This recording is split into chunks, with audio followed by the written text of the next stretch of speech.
So today we're talking about how AI is impacting Google Maps, brought to you by Heaviside Digital.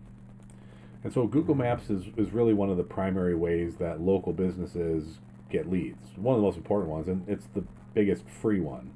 And so it's critically important. And there have been some big changes recently with AI that is impacting this. That's what we're going to talk about today. So let's get right into it. So between the decision to record this particular webinar and sending out the email saying we're going to do it, and now recording it, there's been a huge update to Google Maps. And so we're going to talk about that in a little bit of detail. We obviously don't know, I mean, it was just a couple days ago. We don't know the full kind of impact that it's going to have, but I'll introduce it. And it really just reinforces the content that I already planned on sharing with you, which was, we have to sort of adjust in small ways, but really more get back to basics about what we need to do to make sure we're being successful within Google Maps. So Google's new AI just changed maps forever. And this is true. It sounds like hyperbole, but it really is a massive change. Okay? And so, the question we're looking at here is, why are some local businesses doing really well with this and others are quietly disappearing? It's not just about the traditional keyword ranking. It's about AI really now increasingly assessing your brand and your company and providing a confident recommendation to ever more specific queries from users. And so what's happening here is that the quality gap is really becoming bigger, and who AI chooses to present to their users, which is the Google searcher, it's getting more difficult. And so this really was the biggest update in a decade. I mean, it's huge. And if you didn't see it, it's a core upgrade to Ask Maps. Also some immersive navigation. And so what's happening here is that the Google Maps engine is being powered natively by Google's Gemini AI. It's the same AI, it's Google's AI. So it's the same thing that's running their Ask AI search queries. I've seen it roll out to the Google Watch. It is their AI product, and it's extremely good. And it's still my view that ultimately, in many ways, Google is going to win. They're a little bit behind in terms of the frontier labs like Anthropic or Claude and OpenAI. The actual skill of the Gemini in various ways is not quite where those other two are, but it's not far behind, and Google has distribution they cannot match. And so Google, whether they retain a monopoly as they have had in search for so long, or they're just the biggest or one of the more massive players, Google's going to be in the game for many reasons. So this is live, and it fundamentally changes how customers discover and choose local services. So it's AI in the maps, and so it's more of a conversational chatbot interface. They're asking questions in English like, who can fix my water heater today? Who's the best family dentist open on Saturday? And it's going to give the best possible match, but also personalized. So one thing that Google's been doing for a while now is there is this level of personalization which they will use to kind of give you results. And so it's been more difficult to track things for a while because your results already have been skewed by your preferences. Well, now that's getting into the maps, and it's just in my own experimentation and usage, the AI is much better at recall, it's much better at personalization, and it's really going to make it difficult from a tracking side, to track things at the levels that perhaps we've been used to. But it's AI in the maps, and it's going to change things a lot. So here's some examples, and I encourage you to try this so you understand it for yourself. But try emergency plumber who accepts insurance near me, right? So in the traditional,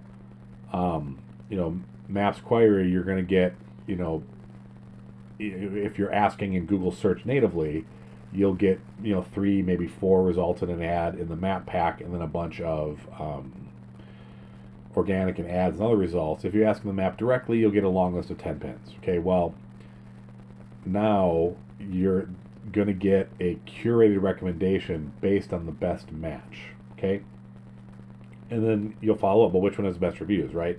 And so then it's going to go through the review text and give you the one that has the best sentiment in the reviews.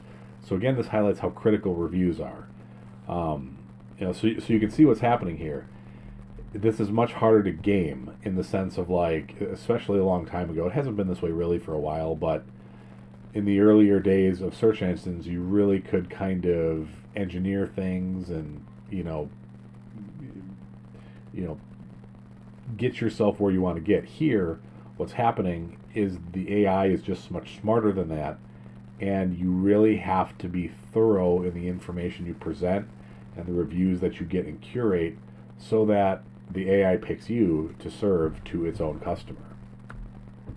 Okay, with the immersive navigation, there's always been 3D, but better 3D views. I haven't played with this myself too much yet. I'm just, it's brand new and I'm busy. I got other stuff to do. So the immersive navigation part I don't care as much about. But, we'll use it when driving probably. It's probably cool. This is what I've been able to find about it. But I haven't played with this a ton yet. But, just understand with AI here, and think about Tesla with self-driving cars. Like, we're headed somewhere here where AI is just very deeply embedded in all these things that we do, and it makes stuff cooler and easier to use in a lot of ways. Okay, so how does the AI actually recommend? Well, it's a live data sync, so it's going to have the information in your Google Business profile, your reviews, your photos, and your website, so it's going to know this stuff. The AI itself is very deep understanding. It's not just keyword matching and things like that, but it's a complicated machine learning sort of process.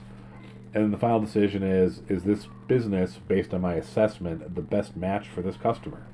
So there's huge opportunity here to differentiate yourself, but in a lot of ways, this goes back to the basic blocking and tackling of correctly building up your business online and in general. Okay, so old versus new. As we already covered a little bit, the old map search shows the 3-pack, primarily based on proximity, basic category relevance. There's a huge geographical modifier in your favor. That's still going to be present to a large degree. However, the AI is going to have some latitude to override this. It's going to be conversational, and it's going to build in more factors like trust, review sentiment, things like that. So there's a great opportunity here, for example, if the largest incumbent in your area doesn't really provide great customer service, but you do, and the customer cares about that. Even if you're behind in the maps, in the traditional maps rankings, if a customer is looking for someone who's just known for great customer service, you're going to beat the incumbent that doesn't do a great job at that. Okay, so AI is very picky. In the traditional 3-pack, or even into the extended map pack, you've got a bunch of options to weed through. But AI is really acting like a concierge that's filtering options based on what's requested of it. And so, you have to think of AI as a concierge. That's a great word for it. And you have to make sure that what you're putting out there on your website, on your GBP, and the reviews that you gather is presenting you in the best possible light for this robotic concierge to select you for the most customers. Okay, and here's just a quote that I found, but it's true, and that's the correct way to think about this. Is your properties are an AI salesperson, and it's more than this. It's a little technical because you also have to serve this information correctly. And so websites are going to change. I talked about that last month, but this is just more data points that the internet is changing in terms of how we as users, us as business owners, and our customers all interact. The things that we want done are still the same, but how it's happening is very rapidly changing, and we have to adapt very quickly, and much quicker than we ever have before. Okay, so let's just get some focus points here. Perfect your GBP. This has always been important. It's especially important now. You must be detailed and accurate. Don't talk about things you don't do, right? But if you do it, it should be in there. Question and answers. That can live here, that can live on your site. Make sure that your hours are accurate, right? Don't really say you're open 24 hours if you're not. AI will begin to track this and be aware. And so if you say you're open 24 hours and you don't answer your phone and you get a review that says, well, they said they were open 24 hours and they didn't answer your phone, now you got a problem, right? Okay, focus 2 is reviews that speak to AI. So this is already true. You want to have high ratings. You want to have a lot of ratings. And this is still true, but even more so now. Like, not currently, or in the past before this, you would want your customers to leave details like, hey, they did a great job fixing my water heater, right? Or my new garage door is beautiful. My new driveway is beautiful. All these things, right? But now, as you ask for reviews, you want to ask your customers to be specific about what you did. Okay? That will help the AI understand you and understand what your customers say. And engagement. You got to reply to everything. So it's a signal that you're actively managing this business. How that signal is used, who knows? But it's important to control the signals that you can, and this is one of them. Fresh photos. This is already helpful, but especially more so now, because again, AI is going to be looking for proof that you're real. They're going to be looking for proof that you're active. They're going to be looking for activity. They're going to be looking for, where are you? What are you doing? So you want to give them as much information as possible. Show your team, right? That's a huge trust factor.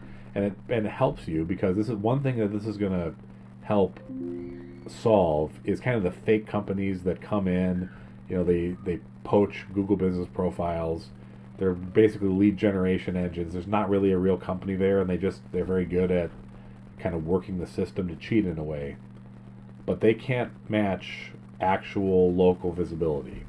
And this is one of your secret weapons where you do jobs, you post pictures, show your team. A huge deal. Got to do this stuff.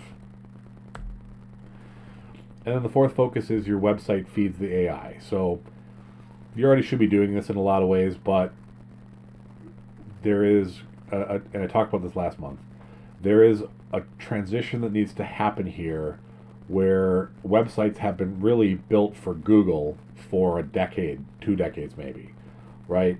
So it's been built around keywords, it's been built around, trying to service these search engines. Well, the search engines are not really the customers anymore for the websites. It's the AI agents, and this will increasingly be true. And so in addition to AI agents, you're still going to have customers visit your page, but that will probably happen less and less. We're going to get to a point where a lot of this is just AI driven. And so what you're putting out there, it should be great for the customers, but it's essential that it's great for the AI crawlers. Okay? And so you got to have service pages. That's always been true. Frequently asked questions sections are very helpful because it's going to send signals. How do people talk to maps? Is this company open 24 hours? We'll have a fact that says, yeah, we're open 24 hours. We'll answer your phone call, whatever. Right? Technical SEO is increasingly important now. Not necessarily in the way where, it was always about, it's got to be fast. It's got to be fast for Google. That's kind of important. But what's really important is your structure, and more particularly your data structure. So your schema, your, having the data about your company and your services and your people and your pricing at some point even clear to these AI crawling agents to extract, to present to their customers, right? So, website, as you sit back and think about this is all stuff you're already doing. We're now taking this to the next level because the platform's changing. We're moving from search engines to active AI agents. We have to adjust. And stay consistent. So, NAP consistency is important. I think it's going to be less important because AI is smart enough to understand what the entity is, and that, whereas Google is like, oh, we got to have this all right. Now, I think it needs to broadly be right. And you want to be you don't want to have things wrong on purpose, but I don't think we have to be crazy about this. It's important that it's correct on your website and it's correct online in most places. And from that information, you should be fine. Now, where it can cause you troubles if you have multiple locations. So if you have multiple locations, be as consistent as you can, because once there's signals that you have multiple locations, incorrect information could signal another location, if that makes sense. Make sure your website's well built, frictionless user experience, make calling, getting directions, but all easy from your website and your Google Business profile. And again, already should be doing regular Google Business profile updates and posts. Continue to do that. So a 30-day action plan if you want to make this actionable. Audit your GBP, Google Business profile. Make sure it's complete. Make sure you're not saying things you don't do. Make sure your hours are accurate. And test your own business and ask maps. Launch a campaign to get specific detailed reviews and upload a batch of fresh photos. And again, these are practices you should get in the habit of doing. Okay, and then the next 2 weeks after that, add frequently asked questions to your website, and then run a citation audit just to, especially with multiple locations, make sure you're not signaling that there are too many locations out there that maybe you aren't active at. Okay, so it's a 24/7 AI recommendation engine, but again, we're already doing this. It's already for search engines. Now it's really more about the AI agents and giving them what they want so that you are presented to potential customers. Okay, got some sources for the images, and that's it. So I hope this was helpful. Again, things are changing quickly. I strongly encourage you to pay attention, make the changes you need to, work with people who can help you, because this is the worst time to get left behind, because it's moving fast, and if you don't take the actions now, you're just going to get further and further behind. So you can't just set it and forget it anymore. You've got to be paying attention. I'm doing a video every month. I'm happy to help, but it's fun times. It's like SEO like 15 years ago. You got to be moving, you got to be on it, and it'll work. You just got to do the right thing and do the right next step. So thanks for watching, and I'll see you next month.